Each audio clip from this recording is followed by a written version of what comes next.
고린도후서 12장 7절에서 10절까지의 말씀입니다. 하나님의 말씀을 제가 봉독하겠습니다. 여러 계시를 받은 것이 지극히 크므로 너무 자만하지 않게 하시려고 내 육체의 가시 곧 사탄의 사자를 주셨으니 이는 나를 쳐서 너무 자만하지 않게 하려 하심이라. 이것이 내게서 떠나가게 하기 위하여 내가 3번 주께 간구하였더니 나에게 이르시기를 내 은혜가 내게 족하도다. 이는 내 능력이 약한 데서 온전하여 짐이라 하신지라. 그러므로 도리어 크게 기뻐함으로 나의 여러 약한 것들에 대하여 자랑하리니 이는 그리스도의 능력이 내게 머물게 하려 함이라. 그러므로 내가 그리스도를 위하여 약한 것들과 능력과 궁핍과 박해와 공고를 기뻐하노니 이는 내가 약한 그때의 강함이라. 아멘. 이 말씀은 하나님의 말씀입니다.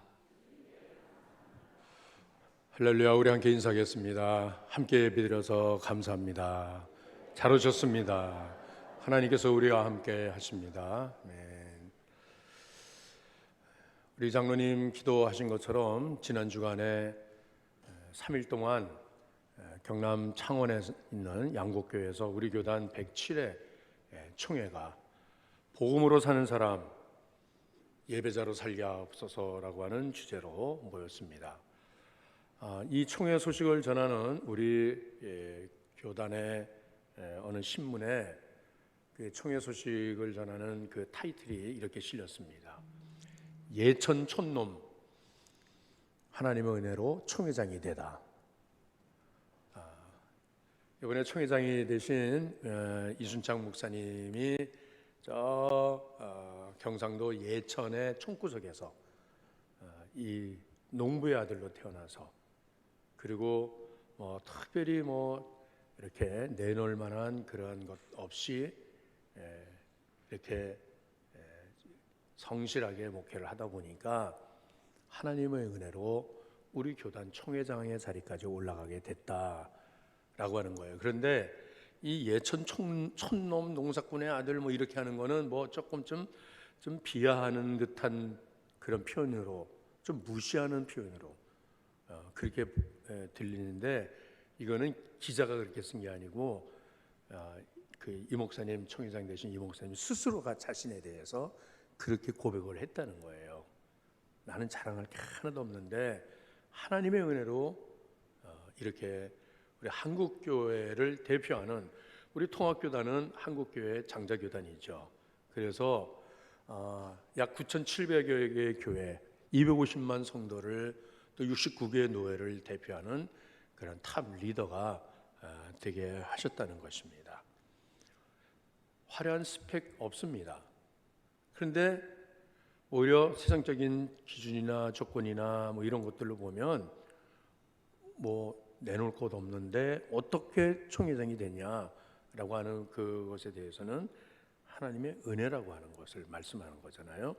근데 이것은 남의 이야기를 하는 것보다 저 자신에 대한 저의 고백도 그렇습니다. 저도 내놓으려는 게 하나도 없는 사람이에요. 여러분들이 잘 아시지 않습니까?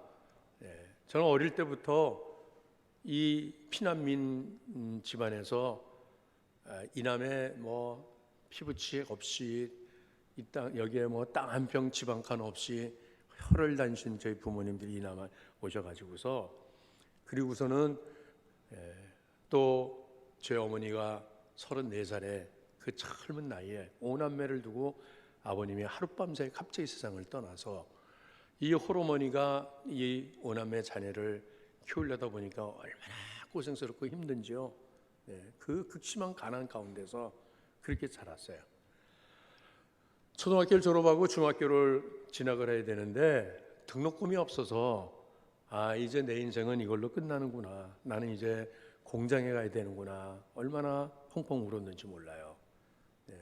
그러면서 왜 내 친구들은 아버지도 있고 번듯한 집도 있고 그런데 나는 왜 이렇게 힘들게 고생스럽게 사는가. 어려서부터 열등감에 늘 사로잡혀 있었고 그리고 그러다 보니까는 세상을 보는 눈이 비관적이었고 그리고 항상 부정적인 사고가 제 안에 있었어요. 예. 어떤 일을 하든지 자신감이 없었고 유약한 사고, 또 의지력이 부족하고 걸핏하면은 울고 이러면서 저는 저 스스로가 생각하기에도 정말 사람 꾸실 못할 것처럼 그렇게 생각이 되었던 저였는데, 그런데 하나님께서 이렇게 목사로 만들어 주신 것은 오로지 하나님의 은혜였다라고 하는 것입니다. 저에게는 약점이 너무 많습니다. 결점투성이고요. 그런데 어떻게 하나님께서 이런 저를 오늘 이렇게 건강한 교회를 섬기는 교회 목사로 세우시고, 우리 노회나 혹은 총회에서 총회장까지는 가지 않는다 할지라도 그래도 리더라고 하는 그러한 자리에 하나님 세워주신 것이 오늘 이 바울의 고백처럼 그의 약점, 그의 가시, 그의 아픔 가운데서 하나님의 은혜로 인하여서, 하나님의 은혜로 오늘 내가 이렇게 살고 있다고 하는 이 고백을 저도 역시 하나님 앞에서 또 우리 성도들 앞에서 이렇게 고백하지 않을 수가 없는 것입니다. 바울 사도는요, 사실은 인간적인 세상적인 스펙으로 보자고 하면은요, 정말 화려한 사람이에요. 그는 명문 가문 출신이고요, 종교의 열심은 탈추정을 불허하고 있고, 그리고 율법의 의로는 한층 허물도 찾을 수 없는 그런 사람이었다는 것입니다. 그런데 그의 그 모든 자랑이 예수님을 만남으로 인해서 다 배설물처럼 버리고, 그러고 나서 보니까 자기의 남는 걸 보니까 뭐밖에 남지 않았냐면 내 몸에 있는 그 질병, 사단의 사자, 찌르는 가시, 그것만 남아있더라는 거예요. 이 바울을 그토록 괴롭혔던 그의 그 가시가 무엇이었는지, 그 몸에 사단의 사자가 무엇이었는지는 정확히 알 수는 없습니다만은, 그러나 주경학자들은 그의 그 연약함이라고 하는 것은 그는 간질을 알았다고 그렇게 설명하는 그런 주경학자들이에요. 간질이 뭡니까? 멀쩡하던 사람이 갑자기 뒤집어지잖아요. 넘어져서 막 거품을 품으면서 막 경련을 하고 발작을 하는 거예요. 어떻게 대사도가 이런 질병에 사로잡혀 있으니, 혹은 안질이라고 그래요. 안질. 다메섹 도상에서 회심했을 때에 그가 그 눈이 멀었었어요. 그가 다메섹으로 사람들의 손에 이끌려가서 아나니아 선지자에게 안수를 받음으로 인해서 그 눈에 비늘 같은 게 떨어졌다 그랬잖아요.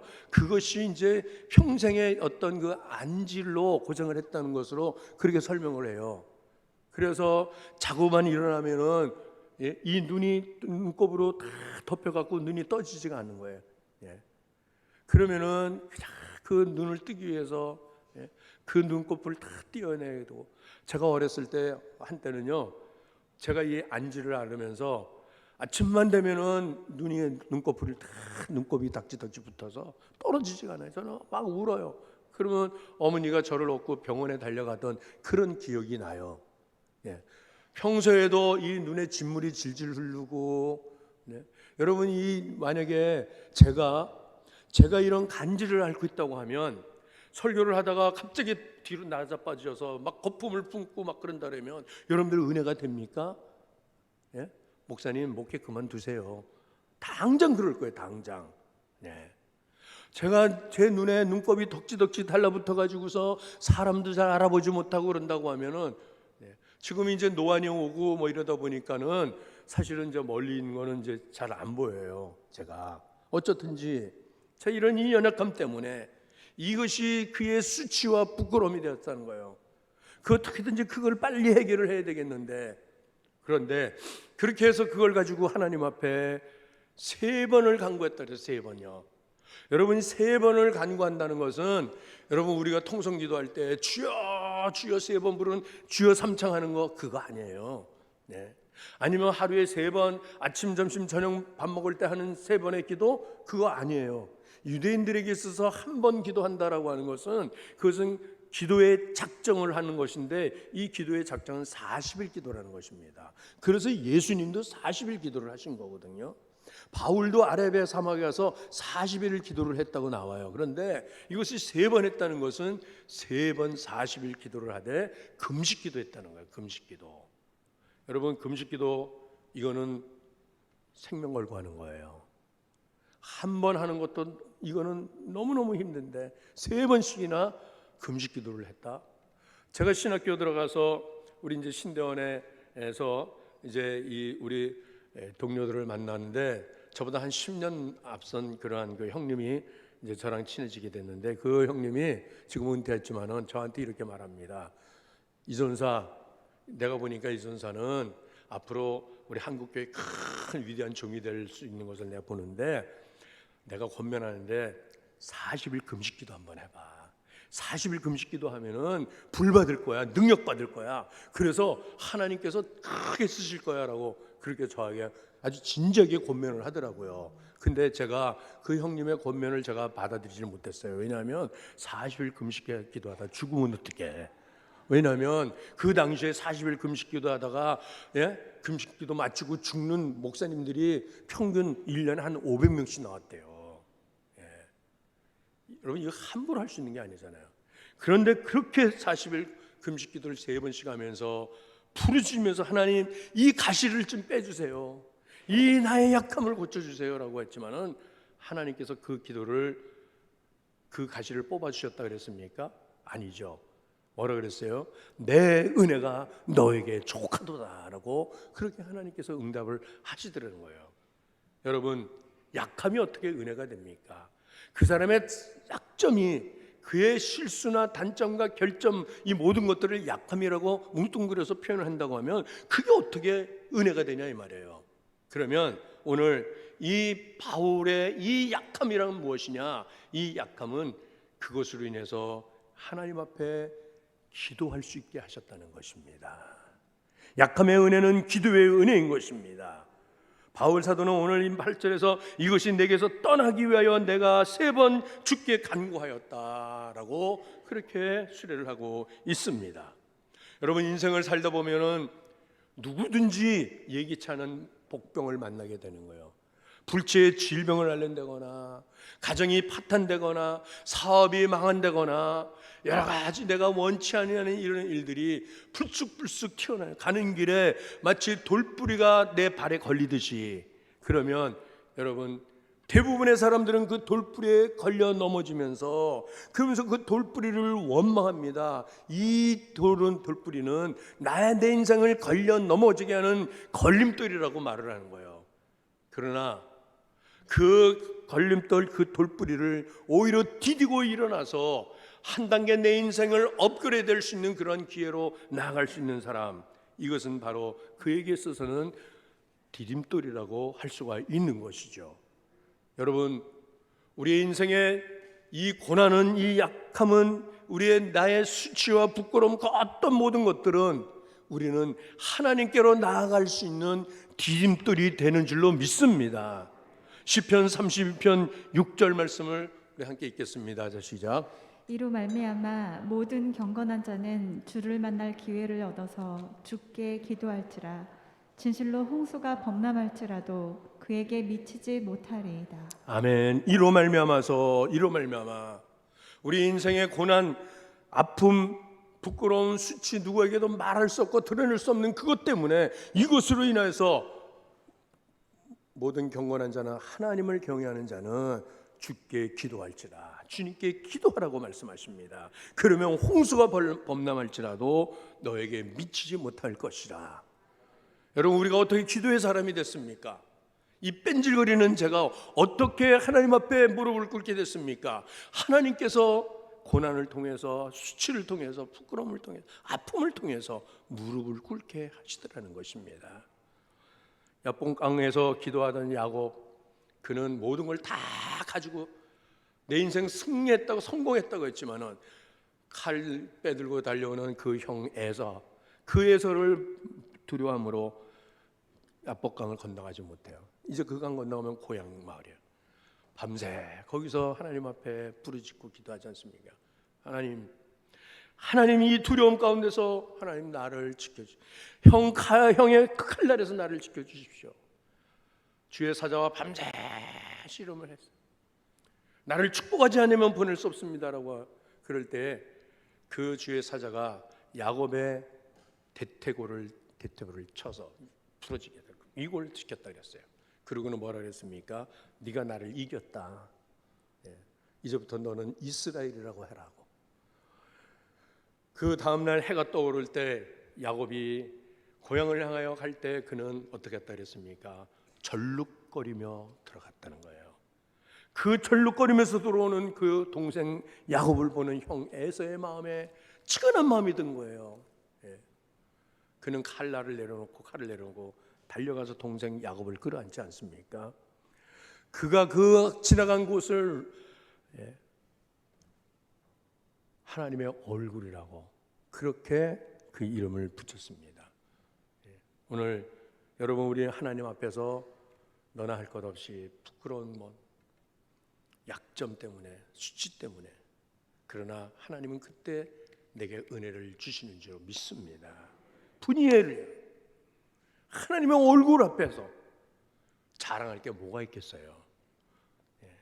오직 나는 이렇게 약합니다. 부끄럽습니다.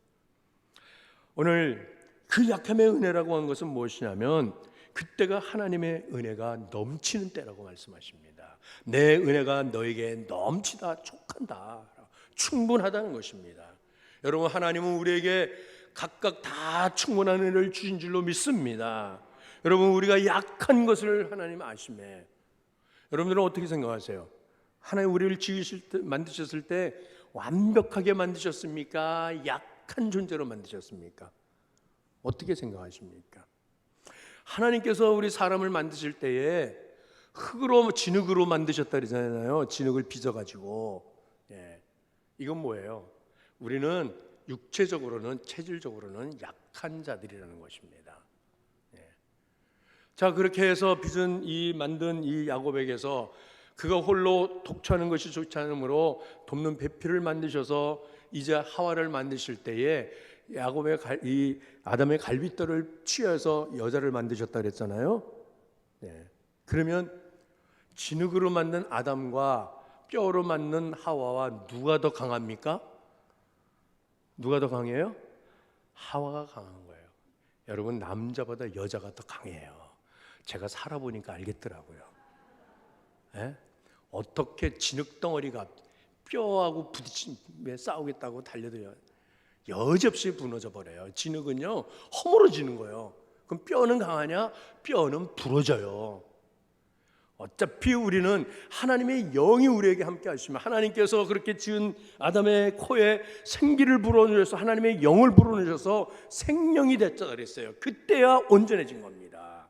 그때야 완전해진 거예요. 하나님의 영이 성령님이 나와 함께 하실 때만이 우리는 온전해지는 것입니다. 그때만이 우리는 강해질 수가 있는 것이에요. 그러나 아담의 범죄함으로 인해서 하나님의 영이 또한 떠나버렸다 그러지 않습니까? 그러니까 그 하나님의 영이 다시 우리에게 임재하셔야 되는데 하나님의 영은 우리에게 어떻게 임재하시냐면 로마서 8장 26절 말씀입니다. 성령이 우리에게 함께 하실 때 어떻게 하신다고 말씀하십니까? 자 시작. 이와 같이 성령도 우리의 연약함을 도우시나니 우리는 마땅히 기도할 바를 알지 못하나 오직 성령이 말할 수 없는 탄식으로 우리를 위하여 친히 간구하시느니라. 아멘. 성령이 우리의 연약함을 도우신다. 우리의 연약함을 아신다 그랬어요. 시편 103편 14절에 하나님은 우리의 체질을 아시며 우리가 온전히 먼지인 것을 아신다 그랬어요. 단지 먼지뿐이래요. 우리의 체질이 얼마나 약한지, 얼마나 무너지기 쉬운지. 우리는 그저 흙먼지, 흙을 모아갖고 만들어온 존재에 불과하다는 것입니다. 그래서 바울 사도는 뭐라 그랬습니까? 고린도후서 4장 7절에 이 보배를 질그릇에 가졌다고 말씀하세요. 질그릇. 이건 질그릇이에요. 질그릇. 환경에 의해서 우리는 지배를 당할 수밖에 없는 것이고 병들고 깨어지고 부셔질 수밖에 없는 것. 그래서 하나님의 성령이 우리에게 함께하여 주셔서 약한 우리로 강하게 하신다는 것입니다. 하나님의 성령이 우리 함께 하시면 어느 누구라도 그 열등감에서 벗어날 수 있는 사람이 한 사람도 없어요. 95%의 사람들은 열등감 속에 살아간다고 심리학자가 그렇게 그런 영광을 발표했더라고요. 95%가 다 열등감이 있어요. 다 문제. 겉으로 보기에는 저분 괜찮겠지라고 하지만은 살짝 문 열고 들어가 보면은 다 부끄럽고 수치스럽고 아프고 힘들고 다 그렇더라고요. 예? 감리교를 시작한 존 웨슬리 목사님은 그 당시에요, 지구를 10바퀴를 도는 전도이자였다는 거예요. 얼마나 전도 열심인지. 하루에도 말 타고 걷고 하면서 하루에 32km를 전도하면서 다녔다는 거예요. 그런데 어떻게 이 목사님이 이렇게 밤낮 없이 복음을 전하는 전도자가 되었는가라고 하는 그 배우의 스토리가 있는데, 비하인드 스토리가 있는데요. 이 존 웨슬리 목사님은 47살에 뒤늦게 결혼을 했어요. 누가 결혼했냐면 어느 날 다리에서 떨어져서 다리를 다쳤는 이 부상을 당했는데 병원에 실려갔는데 그를 지극정성으로 간호해준 여자 간호사가 있었어요. 그 여자 간호사는 이미 결혼을 했다가 이혼을 하고 아이를 4명을 둔 여인이었어요. 그런데 이 존 웨슬리가 너무나도 그 여인을 한눈에 반해갖고 결혼하자 그래갖고 결혼을 했어요. 그런데 여러분, 이 결혼이 불행한 결혼이었다는 거예요. 그래서 1년도 되지 못해갖고 얼마나 이 몰리라는 이 사모님이 남편을 얼마나 박대를 구박을 하고 욕설을 퍼붓고 뭐 사람들이 있든 없든 간에 그냥 막 성질 부리고 막, 그러니까 집안에 들어와 앉을 수가 없는 거야. 집에 들어오면은 그냥 바가지 긁어대고, 어떤 날은 막 손찌검을 하고요, 막 그 남편을 머리를 끌어당겨 갖고 온 집안을 막 끌고 다니고 막 그랬다는 거야. 그러니까는 이 웨슬리 목사님은 집에 있을 수가 없는 거예요. 그러니까 맨날 바깥으로 나돌아다녀요. 말 타고 나돌아다니고 이 마을 처음을 다니면서 계속 복음 전도하는 거예요. 그렇게 해서 하나님께서는 그 가시가 되는 그 사모 때문에 요한 웨슬리라고 하는 위대한 전도자를 하나님이 세우시더라, 이 말씀이잖아요. 예? 여러분, 소크라테스의 그 악저 크산티페라고 하는 여인의 이야기도 있잖아요. 예. 이 소크라테스가 어떻게 그런 인생의 큰 철학자가 됐냐라고 하는 그 배우도 비슷해요. 어느 날 이 소크라테스가 자기 후배들을 몇 명을 데리고 이제 저녁 어스름할 때 집에 갔대요. 우리 집에 가서 우리 식사나 하자라고 했는데, 그 아내가 이 후배들을 데리고 온 소크라테스에 대해서 막 욕지거리를 퍼붓대는 거야. 연락도 안 하고 집에 먹을 것도 없는데 뭘 데리고 오냐 그러면서. 여자들이요 다 싫어하더라고. 연락 없이 사람 데리고 가면요 다 싫어하더라고요. 그런데 그러면서 이 후배들이 있는데도 뭐 그냥 막 욕을 퍼대고 소리 질러대고 막 그러는 거야. 그런데도 이 소크라테스는 얼굴 한색 변하지 않고 편안하게 그냥 그거 다 욕을 박아 먹는 거야. 그 후배들이 아니 형님 어떻게 저런 등살이 어떻게 먹입니까? 라고 하니까 이거 뭐 그냥 난 일상으로 사는 거야 라고 하는 거야. 그런데 이 마누라가요, 그런데도 이 후배들을 보내지 않으니까는 양동이에다 물을 한 깍둑 담아가지고 와서 확 뿌리더래요. 다 나가라고. 그래서 그냥 막 물을 다 뒤집어 썼어요. 그가 이제 얼마나 무안해요. 막. 형님 어떻습니까? 라고 하니까 괜찮어. 천둥 번개가 친 다음에는 폭우가 쏟아지기 마련이야 라고 그렇게 말을 하더라는 거잖아요. 근데 그가 그런 철학자가 되더라고요. 여러분 내 아픔은, 내 수치는 나로 하여금 더 하나님의 은혜를 구하는 자리로 우리를 나아가게 하시는 줄로 믿습니다. 그리고 오늘 바울 사도는 뭐라고 말합니까? 내가 약할 그때 능력으로 강해진다고 말해요. 능력으로 강해진다. 능력으로 강해진다는 건 뭐예요? 능력이 되신 주님이 나와 함께 하신다는 것을 그는 그렇게 고백을 하고 체험을 하게 됐다는 거예요. 나는 약하지만은 능력 대신 힘 대신 하나님이 나와 함께 하신다는 것. 근년에 우리 한국교회에 아주 떠오르는 명설교자가 있습니다. 그분은 이민 목회를 하는 이 노진준 목사님이라는 분인데 저보다도 한참 몇 살 더 아래예요. 그런데도 얼마나 말씀의 은혜가 되는지 몰라요. 제가 가끔씩 그 목사님의 설교를 제가 듣는데, 그런데 이 목사님이 고등학교 때 그 집안이 이 미국으로 이민을 갔어요. 근데 믿지 않는 집안인데 이 소년이 이제 전도를 받아서 교회를 나가게 되었고, 그리고 예수님을 영접을 했어요. 그러고서는 이제 내가 주님 앞에 내가 내 인생을 바칩니다 해서 목사로 헌신을 다짐했대요. 그런데 자기가 목사로서 헌신하기에는 자기의 너무 약점이 있어요. 자기의 이 부끄러운 게, 왜냐하면 어린 시절에 소아마비를 알아가지고서 다리를 저는 거예요. 쩔뚝거리는 거예요. 그러니까는 하나님 앞에 나 다리 저는 거 고쳐달라고, 죽은 자도 살리신 하나님의 능력이 이 소아마비 다리 왜 못 지키냐고 하면서 그렇게 밤낮 없이 매달려 기도를 하는 거예요. 그렇게 4년을 기도를 하는데 어느 날 그 교회에서 부흥회가 있었대요. 그러면서 이제 그 부흥회를 통해서 은혜를 받았는데 하나님께서 그 4년 동안 기도했던 그 기도를 응답을 해주시더라는 거예요. 그 뭐예요? 응답을 해주시더라. 그러면 다리 고쳐주셨다는 거예요? 여러분들은 다리를 고쳐주셨다고 그렇게 여러분들은 미리 짐작을 하죠? 아니에요. 그때 이 소년이 하나님께로부터 받은 그 음성이, 응답이 뭐냐면, 진준아, 나는 너를 강하게 하지 않을 거야. 그러나 내가 너와 함께해서 내가 너의 강함이 되어줄 거야 라고, 그렇게 하나님께서 응답을 하시더라는 거예요. 내가 너와 함께해서 내가 너의 강함이 되어줄 거야. 그 이후로부터 이 소년은 하나님께 내 이 다리 저는 다리 고쳐달라고 한 번도 기도하지 않았어요. 지금도 60이 다 돼가는 나이지만은, 지금도 다리를 절고 다니지만은, 그러나 그것은 나의 수치요 부끄러움이요 아픔이요 그게 아닌 거예요. 이게 나의 하나님의 은혜의 증거입니다라고 하는. 여러분,